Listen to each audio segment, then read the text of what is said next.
Hey everyone, hope you're doing well. Just wanted to check in on you and give you a word of encouragement. We're going to be in the Gospel of Mark, Mark chapter 1, verse 1. Only one verse today, but it's powerful, okay? It's loaded with information. Check it out. This is how he kicks off his writing. The beginning of the gospel about Jesus Christ, the Son of God. Mark starts his gospel in his writing and saying, it's the beginning of great, awesome, powerful news. News that you need to hear, news that I need to hear, and also news that the world needs to hear. We need to hear good news, don't you think?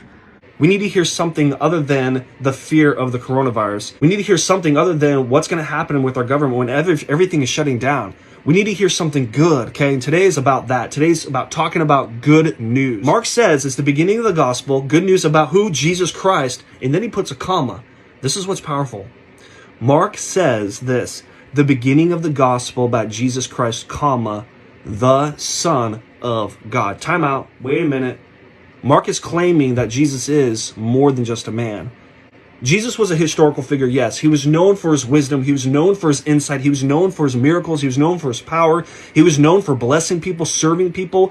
If you were to define who Jesus was, he was servant, period. Everything he did was for people, to show love. He extended compassion. He healed people. He was known for his miracles. That's why 2,000 years later, there's millions of people that follow him.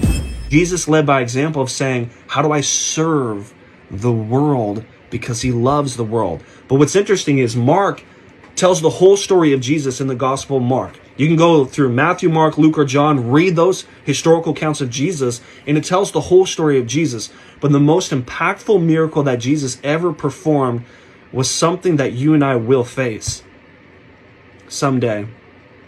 Someday, hopefully in the future, long future. Jesus faced death. Historians write about how Jesus was a man and a miracle worker, a good man, but that he was crucified. He was nailed to a cross for a specific reason. But what's interesting is that he was buried, and then 3 days later, something phenomenal occurred. Resurrection, victory. Time out, hang on. Historians in the Bible talk about Jesus raising from the dead. I don't know about you, but I want to follow that man. Here's why. I face death someday, okay? I will face death. What's going to happen after death? Jesus died and he raised from the dead. I want to know that guy, right? I want to get on his boat. I want to go in the direction that he's walking in. And this is what's unique about Jesus. He's saying, hey, come follow me. Come check this out. Go on this journey with me.